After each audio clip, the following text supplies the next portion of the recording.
You challenge me so much. Oh my gosh. I love it. Girl. By the way, we're recording already, so I'm not going to cut this out. I love to be a challenge. Oh. Love to push for growth.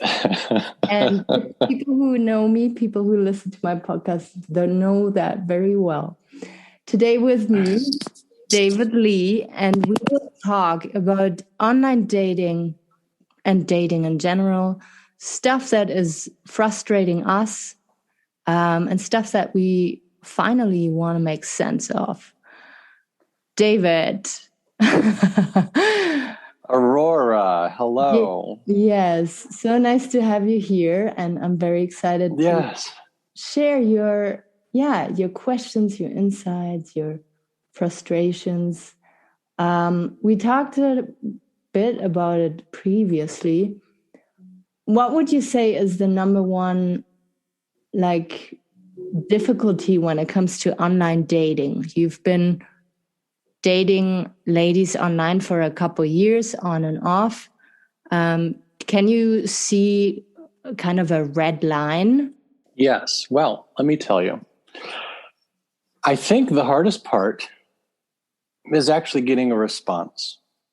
Because as a guy, it seems like anytime you go to, say parties or anywhere in person, like there's always an abundance of guys and a very few females, and especially online dating, it seems like, and I've talked to different women about this, that they will get tens or hundreds of emails a day from guys.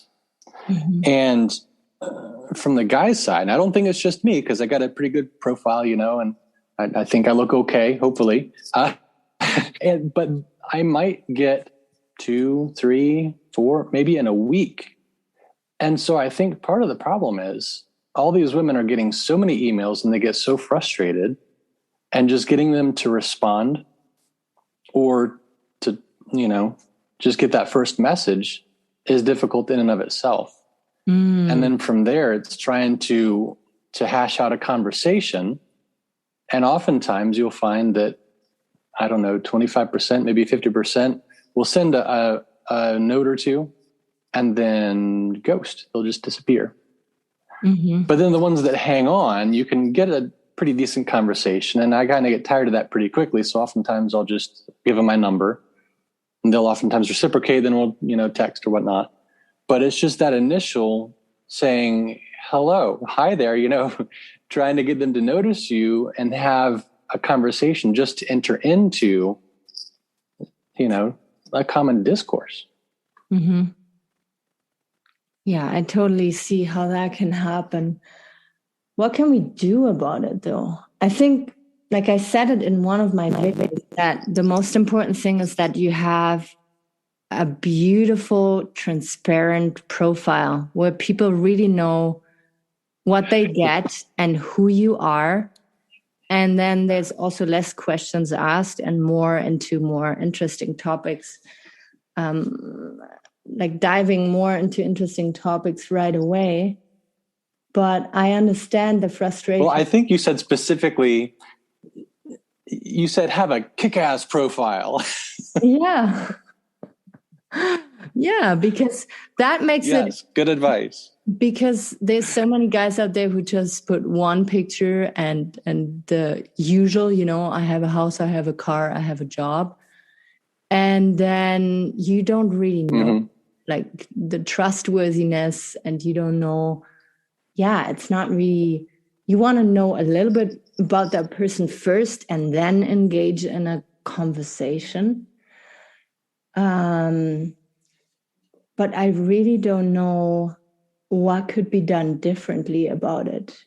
Maybe if they would insert like video chats on a date platform, where people can talk to each other right away and see each other right away, then there would also be less confusion about the physical appearance. I think a lot of times that was my one and only experience was with a guy. He looked so handsome on the pictures, and not, that fake handsomeness. It was a very natural, beautiful handsomeness without any gym pictures or so. Very classy. Mm-hmm. And the conversations went over a couple weeks, over phone and over text. And then we end up meeting, and I was just shocked. Like, the pictures were nothing like the person I talked. And I was stuck now with that girl, with that guy for a weekend. Can you imagine? For a weekend. So when Aurora does something, What were you guys doing? She does it right. So I was like, from the moment she got off the bus, I was like, this is not good. This is going to be awful. And I just couldn't believe myself. I couldn't believe how naive I was going to be. Why was I going to trust that a guy was going to put his honest like pictures online? And I was so burned afterwards that I decided to delete everything. And that was my career in online dating. And it went well because, we winged it as friends. We had the talk. I'm not attracted to you, but yeah, we're going to spend the weekend together anyways. But yeah, it's something that I could have really missed out, like, how do you say, avoided in my life. And it was because, it was dishonest. And it is so easy to have a fake profile or to portray yourself in a very good light. But then in reality, it's so different. And I feel online dating is like games, like just playing games. And to get something serious out of it, like, how was it for you? Did you ever get a couple of dates out of it and then maybe a relationship? Well, wait. We can't go past this story without getting some more information. Now, my question to you is, how did you design this whole weekend with this guy that you hadn't really talked to? What were you planning on doing? Like, with your first meeting, you're going to spend 2-3 days with him? Well, the thing is that we live far apart, and we talked on the phone for a couple of weeks, and texted pretty much every day. And then we were like, okay, if we want to see each other, it can't just be for a coffee because the drive is so far. Let's try a couple nights and no sex, nothing, just get to know each other in real life. And it went sideways because I felt like, being led on, how do you say, cheated on or betrayed or any one of those words, maybe. Okay, so at least you talked to him on the phone, which was a good thing. So you knew he wasn't a total creep. No, of course not. No. And so he gave off a good vibe with this whole conversation, and you felt like you connected over the phone? Oh yeah, we talked for hours. Like, it was really nice. Hours? Yeah. Wow. Yeah, it was really okay. So not totally weird. No. But yeah, to spend a whole weekend with a guy that you just didn't have that chemistry, the unknown chemistry that you never know until you meet somebody face to face. Exactly. And I thought I feel the chemistry through the phone, but no, we should have had a video conference, like a Zoom meeting, and that would have changed everything. I don't know how I would have communicated it, but I would have went through less pain and disappointment from his side, because it was really it was shitty for him.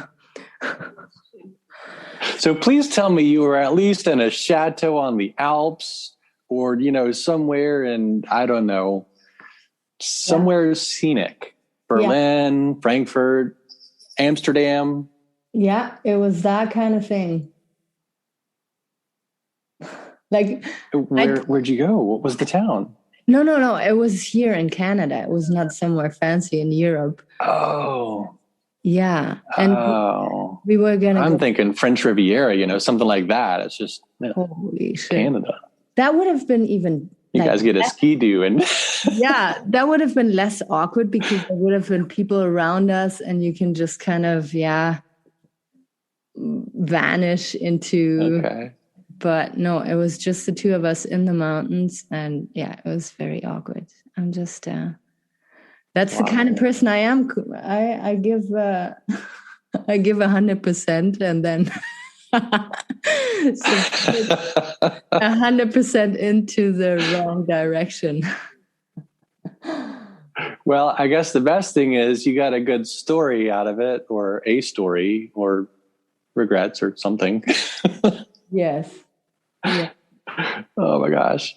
Okay, so on that note, it's funny because you talk about dating. Yeah. And you get the carryover from the 50s and the 60s, and they talk about going to meet the girl and taking her out on a nice date, dinner, and I hate to say dinner in a movie, but some kind of adventure where you'll both enjoy the event as well as each other. Yeah. But like you're saying, sometimes you don't always get what you pay for, or when they show up, it's something completely different. Yeah. And so I think dating has to have certain what's the word for it? Gateways or benchmarks or milestones along the way. Mm-hmm. And with the online stuff, it seems like you have to pass certain checkpoints is the word I'm looking for.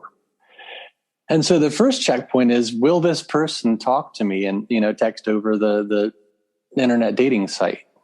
Mm-hmm. And if you can get a decent conversation and they aren't totally weird or creepy, the next step is talking to them on the phone, which mm-hmm. you did.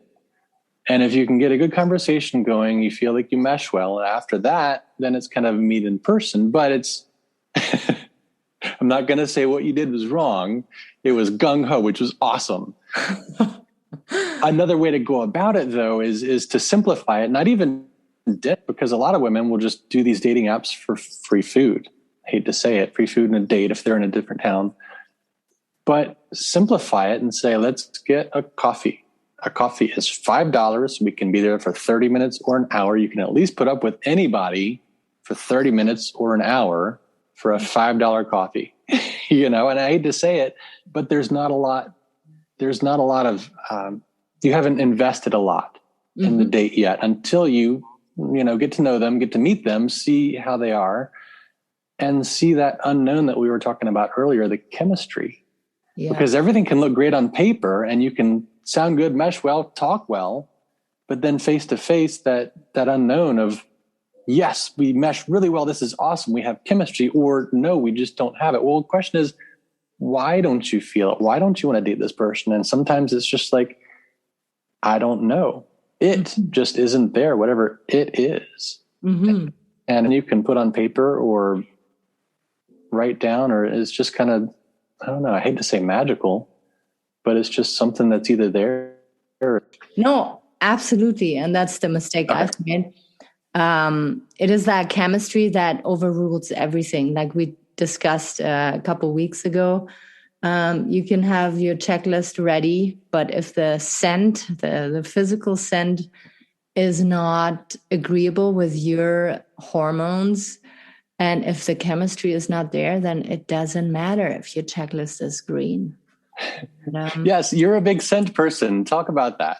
I'm a big scent person because I had that experience once where it was a friend and I knew he was kind of starting to have feelings for me. And every time we left and I went about my day, I thought, yeah, actually, why not? I don't want to screw up that friendship, but maybe there's something more. And then we started hugging each other to say goodbye and maybe a kiss on the cheek. And the first time we did that, I was like, oh no, this is not. And it was not that he was sweating. It was not that he was stinking. It was just his natural scent that was absolutely not compatible with my hormones, let's call it. And then I managed to maneuver myself out and to not get to keep it a friendship, and it's awesome now.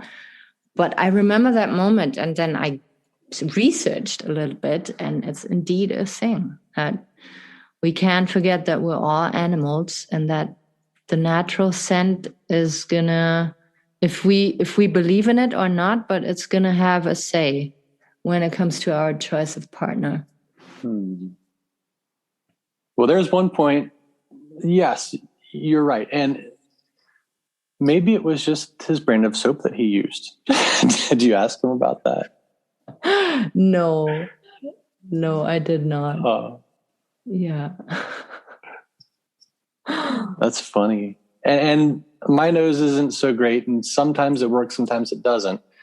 But it's hard for me to identify with that because I've never really noticed scent so much as a turn off or a turn on. I mean, maybe occasionally.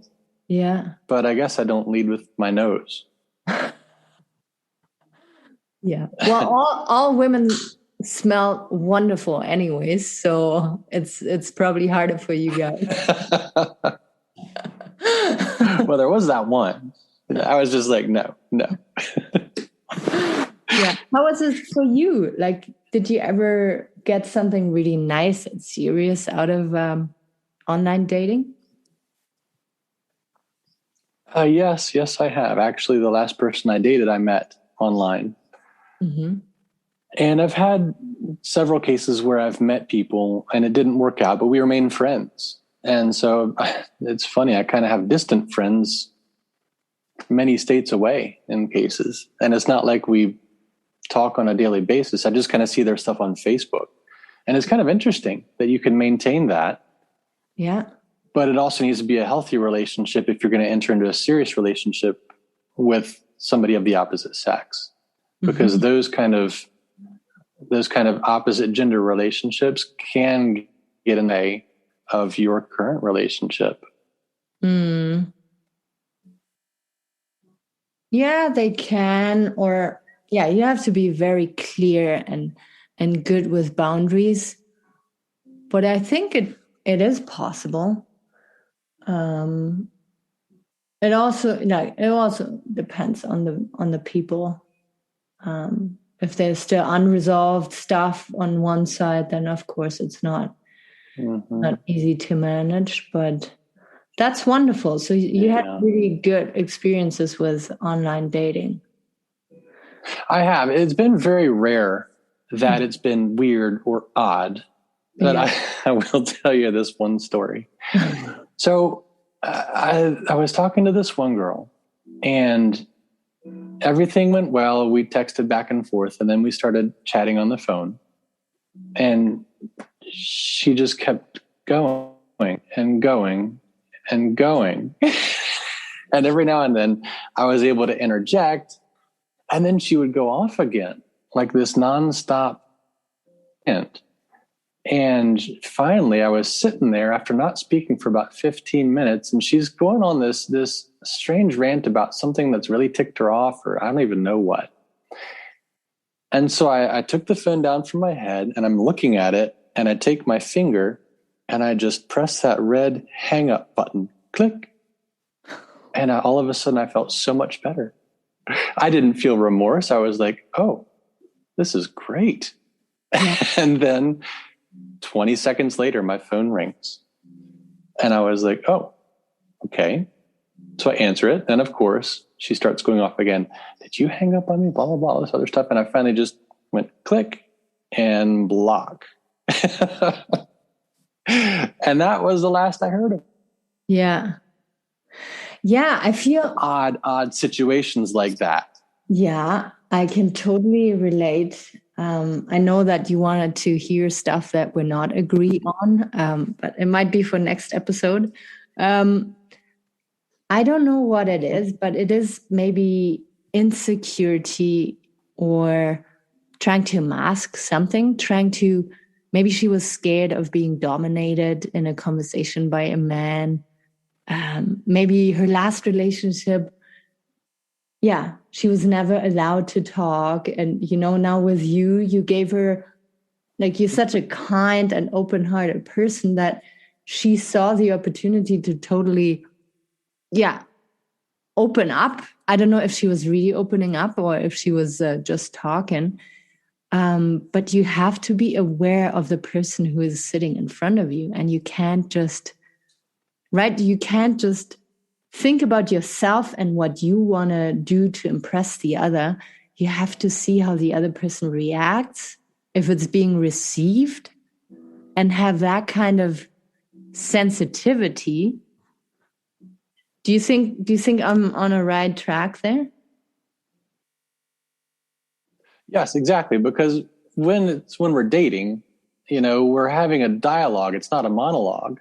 Yeah. And there have been a few people that just get on this constant thing where they just talk and don't allow the other person to talk. But conversation and relationship is a lot like dancing. You'll have a leader and then a follower. And there's a give and a take, a push and a pull. You converse through your hands and your body in dancing. Just like in a conversation, there's a push and pull, a give and a take. Yeah. It's not so much like, I think they say oftentimes it's like a tennis match. Yeah. But sometimes it's not, because the conversation isn't always back and forth. Sometimes it goes left or right or over the net or over the fence. And you end up in a completely different spot than where you thought the conversation was going to go in the first place. Same thing that we're doing here. We've got no idea where we're going to go with this. And so we just do it on the fly. But I think it's so great because as you talk and converse, it ignites different areas in your brain and different ideas, and you really create conversation instead of just having a back and forth. And that's what's so great about conversing and allowing the other person to talk and relationships, because you never quite know what's going to happen. You just go with it and create life with that other person. Yeah. And I'm maybe the other extreme, except if I'm really excited about it. I got to correct myself, but I'm more of a observer first, because I want to know, who is that person? What is that person about? And if you don't listen, you miss out on so many details. If you just talk, you don't learn anything new. You just, I don't know. It's very ego driven, I feel, when a person is talking too much, because they want to kind of have an effect on you. But that's not how you win people over. You win people over and making them feel a certain way and listening and not talking their ear off. I agree totally. Yeah. Is there something we can? That's all I got to say about that. Is there a thing? One thing that I've been going. Yes. Sorry? No, you continue. Okay. So I have picked up on this channel, and I'm going to advertise it right here. It's called Charisma on Command. Mm-hmm. And this guy will go through different topics in social situations, like just exactly like what you're saying, is as you enter into conversation, you can do things or say things or even have body movements that can elicit positive feelings or negative feelings in other people. Mm-hmm. And in order to do that properly is kind of an art. And if you haven't learned it as a kid, you certainly should learn it as an adult. But speaking in a way and interacting in groups in such a way that you welcome others and give them a good sense of self-worth, a good sense of self-assurance, and just that they are important and being included. And so I think how we interact is huge. And that oftentimes is how, you can make or break relationships in common conversation. So done right, it's very beneficial for all parties involved. Mm-hmm. Oh, I just got a message here that we have 10 minutes left.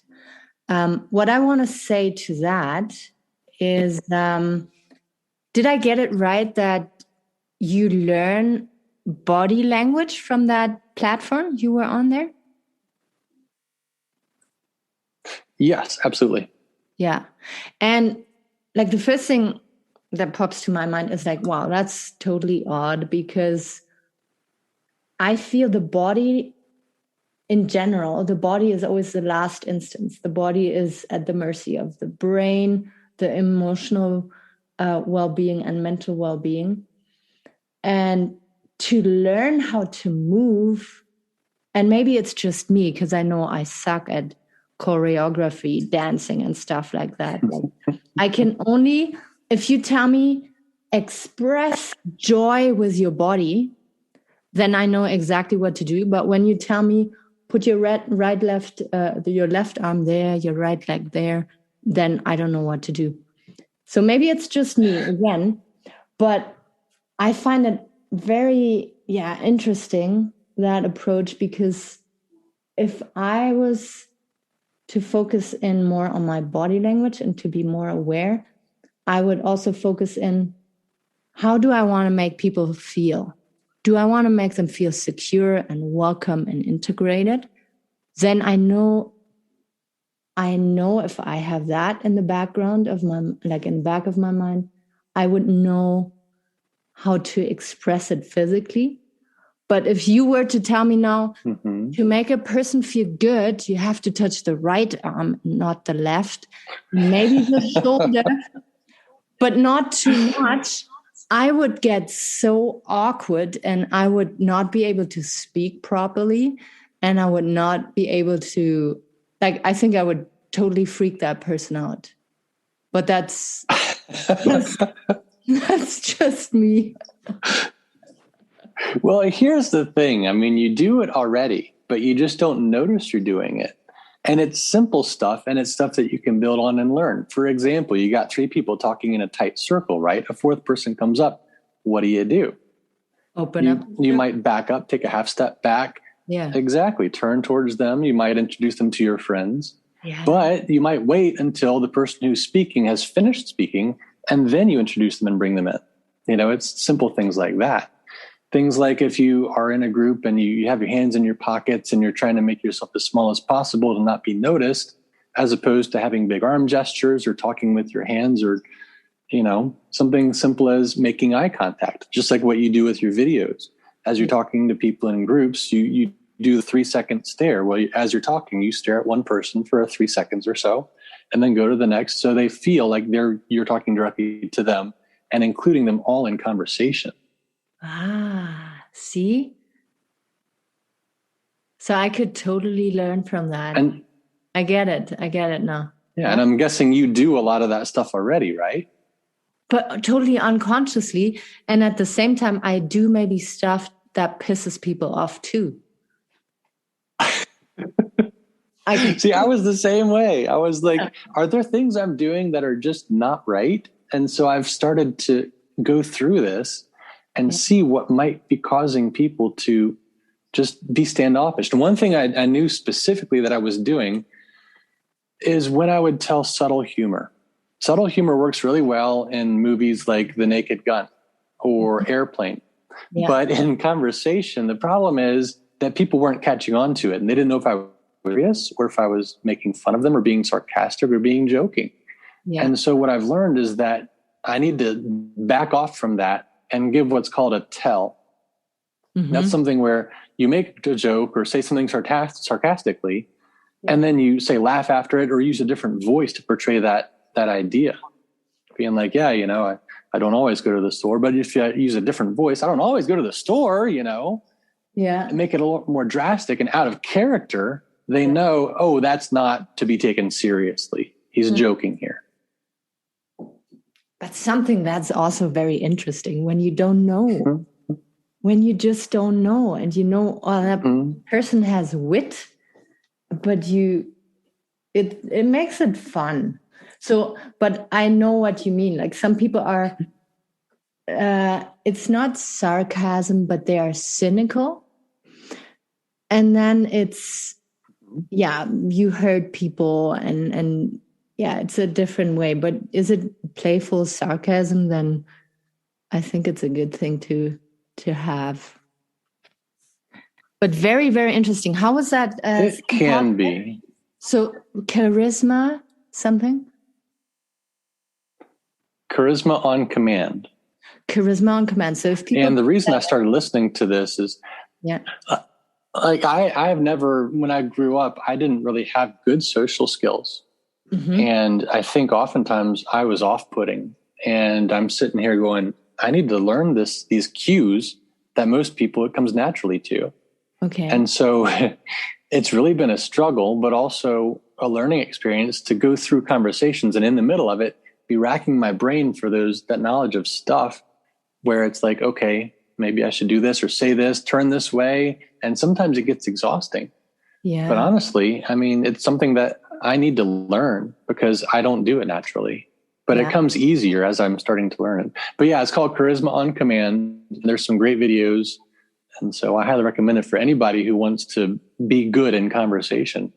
That is so sweet. That is very, very cool. I will put that in the show notes too for anybody who's interested. And yeah, we're coming to an end here. Shoot, that was 40 minutes already. Is there anything you would, so we had body language and awareness, we had listening skills. Is there anything else that you would say is an absolute must when you meet somebody first? Well, when you first meet them, understand that they are just another person like you, and they deserve grace. And people our age, we're in our 30s and 40s. We've messed up. We've relationships, and we're single and just trying to get by. Mm-hmm. So I think oftentimes people go off too quickly. Mm-hmm. They think that swiping left is just another way to get to the other fish in the sea, right? There's always more fish in the sea. There's always more people. Well, sometimes there's not always more people. Mm-hmm. And so I think people need to just go a little bit easier and give somebody a chance. If they're not, nobody's going to be 100%. But if you can get 80% of what you're looking for, it can be a very good relationship. Yeah. But don't discount people if there's one or two things missing, or if they're too tall or too short or whatever. Yeah. And then just give them grace. We're going to mess up. I mess up all the time. Just give people a second or a third chance to say, let's try it again, because I'm really bad at this thing called dating and sometimes at this thing called life. Yeah. And just go with it. Oh, that's such a beautiful closing, David. I know it comes from the heart, and I know it will be well received out there. Thank you so much for making the time and for being here on the show with us today. Absolutely. Thanks for having me. This is a great show, and you're doing a lot of good stuff for people out there. Thank you.